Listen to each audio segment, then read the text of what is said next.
Здравейте, казвам се Ангел и в това видео ще направим анализ на срещата между ЦСКА и Спартак Варна, която завърши преди броени минути. ЦСКА победи Спартак Варна с 3-1, като за мен най-точното описание на срещата е: ЦСКА смаза Спартак Варна, но победи само с 3-1, като разбира се има и уловка, защото както ЦСКА смазваше своя съперник на терена, така и в най-лошия сценарий можеха да губят в началото на второто полувреме. Така че определено има много неща, за които да говорим от тази среща. Надявам се да ви е интересно. Още много подобни анализи може да намерите в нашия канал Стадионът. Така че ако ви е интересно, ви подканям да се абонирате за нашия канал и ще слушате много неща, свързани с ЦСКА. Така, нека започнем анализа на двубоя между ЦСКА и Спартак Варна. Александър Томаш се изправи срещу своя бивш отбор за първи път, след като ги напусна, за да замени Стипич и да застане начело на ЦСКА. И съдбата, дали заради съдбата, дали заради друго нещо, това определено е най-добрият матч като игра начело на Александър Томаш на ЦСКА. Положенията, особено през първото полувреме, бяха безброй и ЦСКА доминираше във всеки един елемент на терена.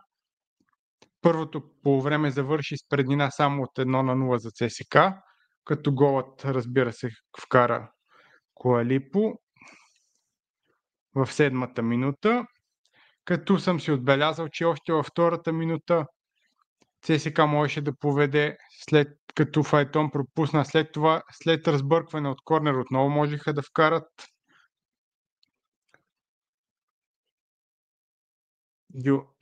Стигаме до 19-та минута, когато може би това беше първото чисто положение единствено през първото полувреме за Соколите. И отново то дойде след неразбирателство в ЦСКА. Дюлгеров и Купър се сблъскаха при една ситуация и така топката попадна в футболист на Спартак Варна, който не успя да вкара и да изравни. Камерите на близкото повторение показаха, че Купър се караше на своя вратар и му казваше да говори, когато излиза за топката. Но определено, ако има един елемент, който отново остава много въпросителен пред ЦСКА, това е играта в защита. Оттам идваха проблемите и то през целия матч, можем да кажем, защото в многото си малко атаки, които направиха Спартак Варна, те изглеждаха опасни. Във всеки един момент просто можеха да вкарат гол. Записал съм си пропуска на Файтон до края на първото полувреме, положението на Тибо Вион, който пропусна с глава на броени метри пред гол линията. Фрапантен пропуск. Отбелязал съм си гредата на Файтон в 35-та минута. И още един шокиращ пропуск в 41-та минута, си спомняте, защитникът на ЦСКА Девоя получи топката в наказателното поле и не успя да оцели вратата от може би от 2 или 3 метра. За мен резултатът в първото полувреме просто трябваше да бъде 3 или 4-0 за ЦСКА, но домакините се оттеглиха на почивката с само един гол преднина и както се случва през целия сезон, се стигна до изравняване от гостите. Въпреки че не играеха нищо, ето още в първата минута на второто по време ЦСКА имаха положение след корнер и след отбита топка от гол линията Спартак Варна направиха контратака. Двама човека сам срещу вратаря Дюлгеров. Ахмедов получи топката сам срещу вратата и той пропусна. Наистина шокиращ пропуск. Ако не сте го гледали, си го върнете със сигурност. Той се случва в началото на второто полувреме. Това трябваше да бъде една червена лампа за армейците, но не. И така в 53-та минута с първия точен удар в матча на Спартак Варна, Ахмедов все пак успя да изравни с много красив гол. Прави му чест, че той не се радваше на гола срещу бившия си отбор. Но определено Спартак Варна от нищото се върнаха в матча.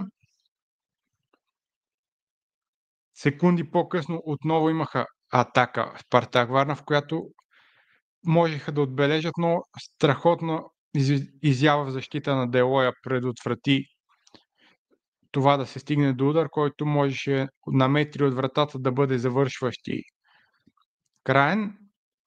И ако се беше стигнало до повеждане в резултата на Спартак Варна, въпреки добрите думи, въпреки невероятната игра, въпреки доминацията и най-доброто, което сме виждали под ръководството на Александър Томаш начело на ЦСКА през първото полувреме, тези футболисти можеха да рухнат психически и не се знаеше какво може да стане. Но при резултат 1-1 постепенно червените отново започнаха да показват, че са по-добри отбор на терена и в рамките на 4 минути си решиха матча. Извеждащото попадение, което отново стигнаха ЦСКА до преднина в резултата, беше дело на Тибо Йон в 62-та минута. Той направи нетипичен за себе си феноменално индивидуална игра, преодоля 2-3 съперници и с шут донесе преднината отново за армейците и направи резултата 2-1. А само 4 минути по-късно Коялипо със своя втори гол в матча направи преднината на ЦСКА 2 гола и тук някъде вече се виждаше, че няма какво да спре армейците да стигнат до победата и до 3 точки. До края на двубоя ЦСКА бяха по-активни. Вратарят на Спартак Варна се отличи в една ситуация към края на матча с 3 поредни спасявания, а ЦСКА можеше да води с 4-1, когато Коялипо получи топката, напредна, имаше свои съотборници свободни, но той реши да търси своя хетрик и шутира право във вратаря, който просто отби неговия силен шут в тялото. Но няма как да се сърдим точно на Коялипо, че е потърсил в този момент своя хетрик. Като определено позитивите след този матч за ЦСКА и за Александър Томаш ще бъдат повече, предвид последните матчове и играта на ЦСКА и разочароващите резултати, които бяха дело най-вече и на играта. Например, победата срещу Ботевраца, срещу Хебър, извинявам се, в Пазарджик само с 1-0, последния в класирането. Там ЦСКА играха ужасяващо и просто могат да се чувстват късмети, че спечелиха, защото Хебър просто нямат индивидуална класа, а да направят нещо повече, макар че имаха ситуации в края на матча. И армейците вече си изпатиха от Крумовград от началото на сезона. И щеше да ми е изключително интересно какво щеше да се случи, ако Ахмет Ахмедов беше вкарал 2 гола от двете си ситуации и Спартак Варна бяха повели в резултата рано през второто полувреме. Дали ЦСКА щяха да рухнат психически или щяха да продължат да доминират на терена, както го правяха преди това. Но това е въпрос, който можем да видим отговора по-нататък в други двубои. Ако, разбира се, ЦСКА не си оправи защитата, защото това е най-колебливият елемент в играта на армейците от началото на сезона. И без никакво съмнение, всеки отбор, който разполага с повече индивидуална класа в нападение, понякога прави да изглежда отбора на армейците смешни в защита. Като въпреки тоталното надиграване през днешния матч, отново имаше подобни ситуации през днешния ден. И за мен това е най-големият проблем пред Александър Томаш. Положителното, разбира се, след днешния ден може да бъде повече от негативите, като Коялипо продължава своята невероятна серия от голове в първенството и определено е истинската находка в селекцията на ЦСКА, като без него не ми се мисли на кое място можеха да се намират армейците в класирането. Само да погледна, мисля, че те в момента са на 7-та позиция.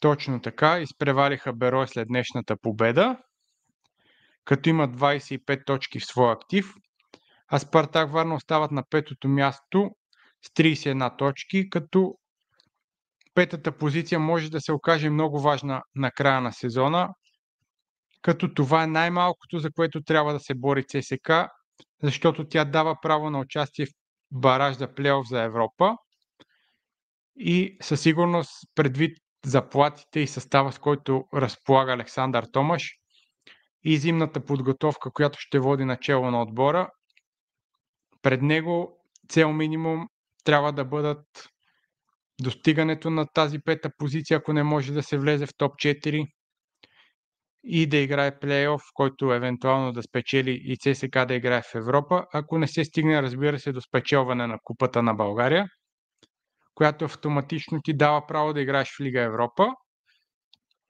като това, разбира се, е единствения шанс за трофей пред ЦСКА до края на сезона и е много важно ЦСКА да има ново лице за почитателите на отбора през новата календарна година, след паузата за националния отбор. Разбира се, ако не стане някакъв гаф за Купата, трябва да кажем, че те се изправят срещу Спартак Варна, но този път в морската ни столица, в двубой, който е задължителен отново пред Томаш за спечелване, за да може ЦСКА да остане в борбата за Купата на България и през следващата календарна година и евентуално с подсилване през зимата и обиграване да се бори за този трофей. Ще е много интересно как ще се развие матчът във Варна между тези два отбора, предвид днешната тотална доминация на ЦСКА. Дали Соколите ще вземат мерки за това и ще покажат изцяло друго лице пред своите домакински привърженици и на своя стадион, или просто Томаш разполага с рецептата как да играе срещу Спартак Варна, или просто ЦСКА е станал по-добър, което би било най-добрият вариант пред Александър, като разбира се много бързо ще си дадем отговори в предстоящите матчове, като видим дали ЦСКА може да играе толкова доминантно срещу друг съперник или просто Томаш разполага с някакви козове именно срещу бившия си отбор и днес ги използва за тази тотална доминация на ЦСКА. Много неща, които ще станат ясни от следващите матчове, но днес определено, ако изключим грешките в защита и колебанията, ЦСКА показа, че може да играе футбол. Това е футболът, който искат феновете на отбора да виждат. И той определено беше на най-високо ниво, като само е интересно какво предстои от сега нататък. Благодаря, че гледахте този анализ на матча между ЦСКА и Спартак Варна в канала Стадиона с YouTube, като ще се опитваме да правим все повече анализи и да открояваме все повече неща от българския футбол и от водещите грандове. Така че, ако ви е било интересно, следете нашия канал Стадионът, за да ви излизат нашите видеа. Най-лесно е просто да се абонирате за каналът ни. Благодаря ви и до следващото видео и анализ.